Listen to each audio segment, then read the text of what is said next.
வணக்கம் மக்களே, நான் உங்க விஜய் ஆதிஷ். இன்னைக்கு நம்ம இந்த வீடியோல எதை பத்தி பார்க்க போறோம் அப்படின்னு பாத்தீங்கன்னா F1 படத்தோட ரிவ்யூ தான் வந்து பார்க்க போறோம். எஸ், இந்த படத்தோட ரிவ்யூ வந்து லேட்டா தான் அப்லோட் பண்றோம். பட் ஸ்டில் இந்த படத்துக்கு வந்து பாத்தீங்கன்னா ஒரு ஹெவியான ஒரு ஃபேன் பேஸ் வந்து இருக்கு. நிறைய பேர் பாசிட்டிவ் சைன்ஸ் வந்து கொடுத்துக்கிட்டு இருந்தாங்க. சரி, ஓகே, அப்ப இந்த படத்தை நம்ம எப்படி மிஸ் பண்ணோம் அப்படின்னா தேட்டர்ல போய் இந்த படத்தை பார்த்தா நல்ல தேட்டர்ல பார்த்தது இன்னுமே சந்தோஷமா போச்சு. ஓகே, இந்த படத்தோட கதை என்ன அப்படின்னு பாத்தீங்கன்னா, நம்ம ஹீரோ இருக்காருல Brad Pitt. So Brad Pitt வந்து பாத்தீங்கன்னா ஒரு திமிரு பிடிச்ச நக்கான ஒரு கேரக்டர் தான். பிளஸ் ஒரு லோன் உல்ஃப். அவர் ட்ரெயின் பண்றதா இருக்கட்டும், அவர் யோசிக்கிற ஒரு விஷயமா இருக்கட்டும், அவரோட ஸ்ட்ராட்டஜி இது எல்லாமே தனியா உட்கார்ந்தா பண்ணுவாரு. அண்ட் அதை தான் இம்ப்ளிமெண்ட்டுமே வந்து பண்ணுவாரு. ஸோ இப்படிப்பட்ட ஒரு கேரக்டர் வந்து பாத்தீங்கன்னா கேம்பிளிங்லாம் இருக்கா மாதிரி இன்ட்ரோடக்ஷன் வந்து கொடுப்பாங்க.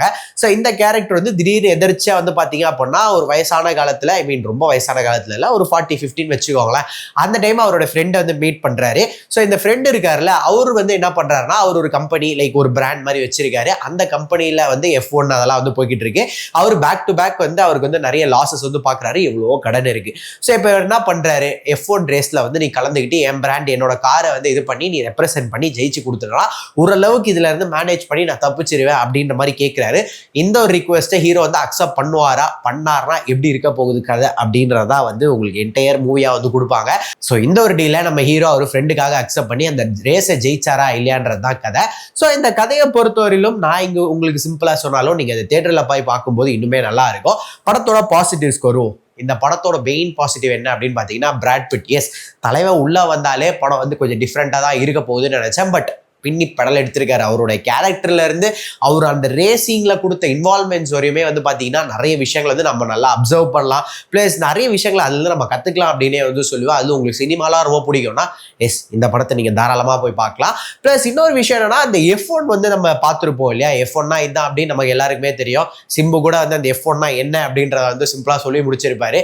ஸோ அந்த F1 வந்து நீங்க பாக்குறீங்க, இல்லை உங்களுக்கு F1 பிடிக்கும் அப்படின்னா இந்த படத்துல வந்து F1 எந்த அளவுக்கு ரியலிஸ்டிக்கா காமிக்க முடியுமோ அந்த அளவுக்கு ரியலிஸ்டிக்கா காமிப்பாங்க. எஸ், ஒரு சைட்ல சவுண்ட் எஃபெக்ட், ஒரு சைட்ல விஷுவல்ஸ், ஒரு சைட்ல கேமரா ஆங்கிள்ஸ் அப்படி இப்படின்னு வந்து போய்கிட்டே இருக்கும். ஸோ ஒரு பயங்கரமான ஒரு படமா வந்து இருக்கும். நீங்க அந்த சீட்டோட எட்ஜில் உட்காந்து பரபரன்னு பார்த்துட்டு இருப்பீங்க. இன்னுமே வந்து ஸ்கிரீன் பிளேவை நல்லா கொடுத்துருக்கலாம் அப்படின்னு ஒரு சில ரிவ்யூஸ் வந்து பார்த்தேன். பட் என்ன பொறுத்தவரையும் திஸ் இஸ் சினிமா. இந்த படத்துல இருக்க ஸ்கிரீன் பிளேவா இருக்கட்டும், அதுல கொடுத்துருக்க கேமரா ஆங்கிள்ஸா இருக்கட்டும், எல்லாமே மாசா இருக்கு. அண்ட் அப்படியே நீங்க பாத்தீங்க அப்படின்னா உள்ளுக்குள்ள ஒவ்வொரு விஷயத்தையுமே வந்து செதுக்கி இருப்பாங்க. பாசிட்டிவ்ஸை பத்தி நான் எல்லாமே சொல்லிட்டேன்னா நீங்க போய் படம் பார்க்கும்போது உங்களுக்கு பெருசா வந்து இம்பாக்ட் இருக்காது. ஸோ பாசிட்டிவ்ஸை இங்கே நிப்பாட்டுறேன். நெகட்டிவ்ஸ் கூறுவோம். நெகட்டிவ்ஸை பற்றி கேட்டிங்க அப்படின்னா என்னை பொறுத்தவரை படத்தில் வந்து நெகட்டிவ்ஸ் இல்லைன்னு சொல்லுவேன்.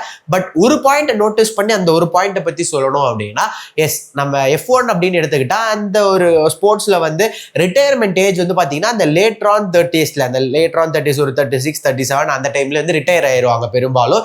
அண்ட் F1 வந்து பார்த்தீங்கன்னா மோஸ்ட் அந்த யங்ஸ்டர்ஸ் தான் கலக்குவாங்க.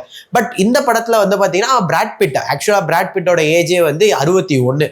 ஸோ இந்த படத்தில் வந்து ஒரு ரேசராக வராரு. அது ஒரு 40 to 50 ஏஜ்ல வந்து அவரை காமிக்கிறாங்க. ஒரு வயசான ஆள் வந்து இந்த ரேஸை வந்து கலந்துக்கிறாரு அப்படின்னும் போதே அங்க வந்து பாத்தீங்கன்னா அந்த ஆக்சிடென்ட்லாம் நடந்தது அப்படின்னா அந்த கை கால்லாம் வந்து அந்த ஏஜுக்கு வந்து பயங்கரமா அந்த ஆக்சிடென்ட்ல கை கால்லாம் போக வாய்ப்பு இருக்கும். அண்ட் நிறைய இன்ஜுரிஸ் வந்து ஆஃப் நடக்க வாய்ப்பு இருக்கும். பட் இந்த படத்துல வந்து பிராட் பிட் அவ்வளவு ஏஜ்லயும் வந்து அதெல்லாம் மேனேஜ் பண்ணி எடுத்துட்டு போறது கொஞ்சம் லாஜிக்கல் வைஸே வந்து பாத்தீங்கன்னா கொஞ்சம் இடிக்குது. பிளஸ் இந்த படத்தோட கதையும் கொஞ்சம் டிஃப்ரெண்டா தான் இருக்கும். ஸோ அந்த ஒரு 61 வயசால நீங்க கொண்டு வரதுக்கு பதிலா மேபி அதை ஒரு மேபி அவருக்கே கொஞ்சம் மேக்கப் போட்டு படத்துல கொஞ்சம் லைட்டா டிஃபரெண்டா காமிச்சிருக்கலாமோ அப்படின்ற மாதிரி இருக்கு. எஸ், படத்தோட கதை இதுதான். பட் ஸ்டில் நமக்கு அந்த உண்மையான F1 வந்து இந்த கதையோட ரிலேட் பண்ணும்போது இந்த ஒரு விஷயம் மட்டும் தோணுது. மற்றபடி நெகட்டிவ்ஸ் அப்படின்னு மாதிரி இல்ல, சின்ன சின்ன லேக்ஸ், ரொம்ப பெரிய லேக்ஸ்லாம் கிடையாது. அதுவுமே நிறைய பேர் வந்து இங்க ஒரு லேக் இங்க ஒரு லேக் அப்படின்னு மைன்யூட்டா பார்த்துதான் என்கிட்ட சொன்னாங்க. மற்றபடி என்ன பொறுத்தவரை லேக் அப்படின்னு கேட்டீங்கன்னா சுத்தமா கிடையாது. மேபி அங்கங்க சின்ன சின்னதா இருக்கலாம். பட் நீங்க இந்த படத்தை பார்த்தீங்க அப்படின்னா ஃபுல்லா இந்த தியேட்டரோட வந்து கனெக்ட் ஆகிட்டு நீங்க இந்த போன்லாம் யூஸ் பண்ணாம ஃபுல்லா அந்த எங்கேஜாவே வந்து இருப்பீங்க. கடைசியா முடிகிற வரையுமே வந்து சூப்பரா இருக்கும். உங்களுக்கு ஹாலிவுட் மூவிஸ்ல வந்து அதுவும் பிராட் பிட் மூவிஸ்லாம் பிடிக்கும் அப்படின்னா இந்த படம் மச் ப்ரிஃபரபிள்.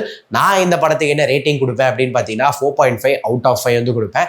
என்ஜாய் பண்ணி பாருங்க. முக்கியமா இந்த படத்தை நீங்க தியேட்டர்ல பாக்குறீங்க அப்படின்னா ஒரு நல்ல தியேட்டரா, நல்ல ஒரு பக்காவான ஒரு தியேட்டரா போய் பாருங்க. சவுண்ட் எஃபெக்ட்ஸ்லாம் சூப்பரா இருக்கும். பல காலத்து தியேட்டர்லாம் போய் பார்க்காதீங்க. அப்படி பார்த்தீங்கன்னா இந்த படத்தோட எக்ஸ்பீரியன்ஸே போயிடும். So I prefer to a big screen and a good screen. And இந்த வீடியோ உங்களுக்கு பிடிச்சிருந்தா மறக்காம நம்ம சேனலை சப்ஸ்கிரைப் பண்ணிக்கோங்க.